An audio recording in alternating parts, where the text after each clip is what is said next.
Let me see. All right, so we all know that NFTs have made a huge impact on the way digital art is created, sold, collected, and viewed as well. Today I'm going to focus on the topic of displaying and viewing NFTs in real life, which I consider something that's still being figured out and not totally solved. The reason for that is that we have so much flexibility and options in this space, right? So the underlying media, whether it's a JPEG or an MP4, that can be displayed anywhere on any device, anywhere, and it can be, even displayed in multiple locations at the same time. So we have that extra flexibility, and then we can display NFTs using print, digital screens, projectors, holograms, augmented reality, and virtual reality as well. And when we put together any type of event or exhibition, we also have the benefit of not having to worry about things like shipping, insurance, damages, and theft during the event. And you're able to curate from a global pool of artists, which I'm really excited about. But then before getting too far into the topic itself, I'm just going to introduce myself.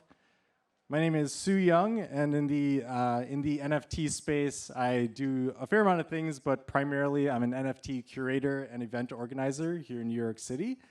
I also like to bring my Buy NFTs sign around and take pictures around like museums, other institutions. They had CryptoPunks billboards around the city for a while too, which I was doing, which was fun.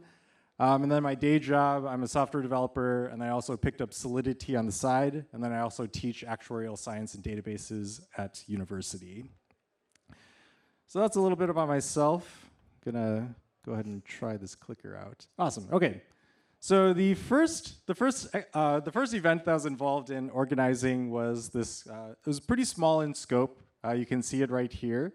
It was part of a broader pop-up event where a bunch of small businesses and creatives got together and just put together this event where they could sell their products and services and all of that. And so I was given the opportunity to sell NFTs at this event. And so I was really into NFTs. The organizers knew that I was into it, and then they gave me this opportunity to do it. And so the format was pretty straightforward. I got in touch with a handful of artists, and they donated several pieces.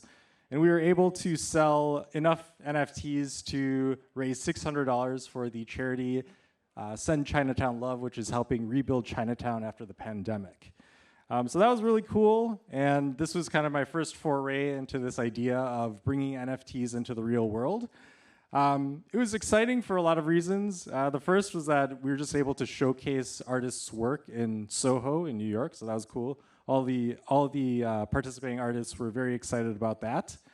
The other thing is that there's a lot of interest in NFTs right now. So I was kind of like the NFT salesman at that event, where I was just trying to say like, hey, this is what NFTs are, trying to get people onboarded.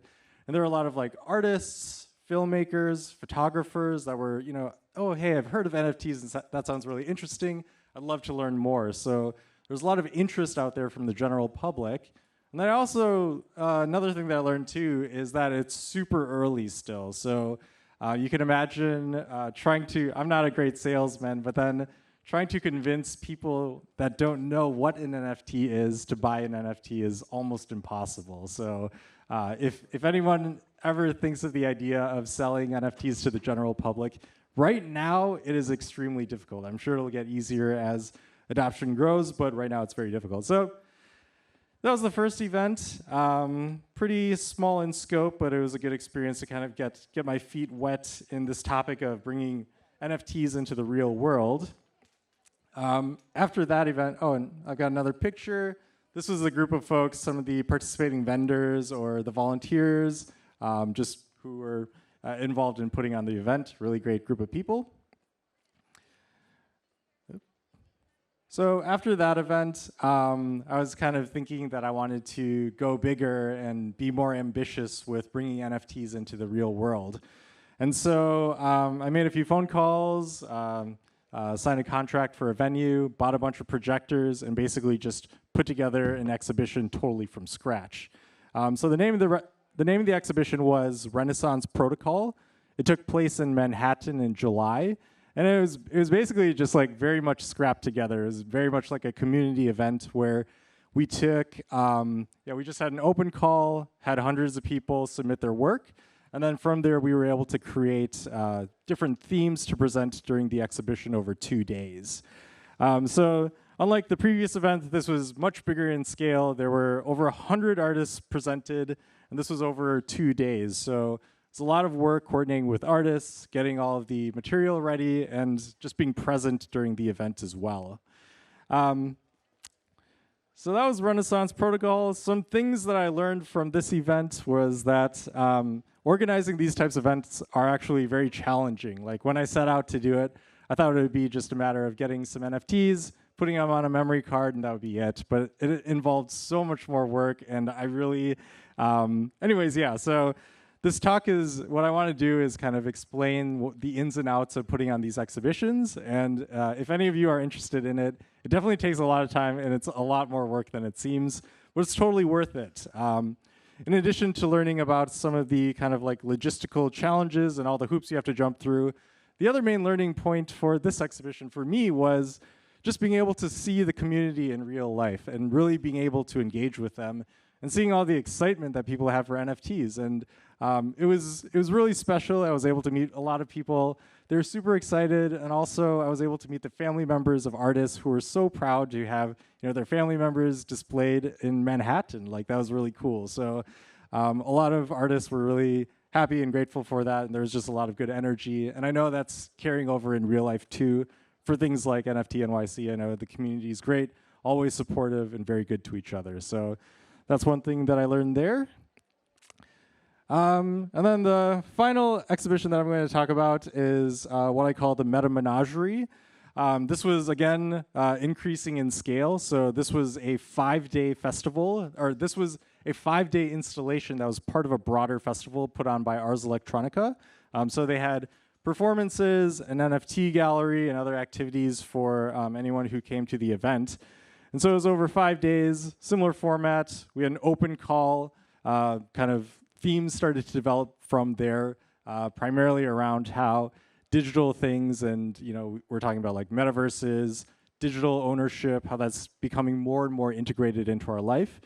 So we featured NFTs that were around like augmented reality, virtual reality, metaverses, artificial intelligence, and also generative art too. So all sorts of different things around the theme of digital creation and digital ownership. So a few lessons learned from this event. One thing that was really cool that we did with this event is that there's a kind of a curatorial entity called Moro Collective, and then they put together the first ever in real life exhibition for NFTs in Dubai. And then I got in touch with them, and they were very excited about just shipping that exhibition to New York City. So we were able to take something that was originally presented in Dubai, and since we're just talking about like JPEGs and MP4s, we were able to just ship that directly to Queens, where this event was taking place. And I just thought that was really cool in showing the possibility of like wherever you are in the world, whoever curated what, it's a truly global audience, and we can bring anything anywhere. So I think that's one thing that I'm very excited about, and just overall, I think that's great. The other kind of lesson learned is that this NFT gallery or installation was part of a broader event. They had performances and other activities for any of the attendees. And I thought that format worked really well. So for anyone that's interested in doing these types of events or exhibitions, I think NFT galleries pair really nicely with other like performance, musical or art performances. And that was one of the main takeaways from that event. All right, so that's the group of curators, volunteers, just kind of the crew putting everything together. And so yeah, as I kind of go through all these events and think back of all of this work and kind of everything that was put together, there were many different lessons learned and many different challenges as well around the topic of curating and presenting NFTs in real life. And while there are many unknowns still, so like what will happen to physical galleries and how will that play with virtual galleries or digital galleries, and also like how are metaverses and AR and VR going to kind of continue to weave into our lives. And so there's still a lot of unknowns, and we're all kind of figuring this out together. But at the same time, I think the one interesting and one consistent takeaway from all these events, it's kind of cheesy, but it's true, but it's that art brings us together. And I'm sure, yeah, okay. So I'm sure like everyone in this room, I'm sure we've all made connections over NFTs through Twitter Spaces or Clubhouse or just any social media. You know, we've all been trapped inside during the pandemic, and I know, at least I can speak for myself, that's how I got into NFTs, because I had all this free time and I was just like stuck inside. So NFTs was a great outlet for just connecting with people and finding a great hobby. And so I've been really blessed to meet a lot of talented artists, curators, event organizers, musicians, filmmakers, photographers, and I've just been very lucky, and I'm sure a lot of people feel that same way too. So anyways, that's kind of a wrap, and I hope this presentation was informative. And the point of this was to really bring at least some knowledge out there on how to present NFTs in real life. So if you'd like to connect with me and talk shop, feel free to hit me up on social media. I go by the name Vizmesh on Twitter and Instagram. But that's all. Thank you, and we're all going to make it.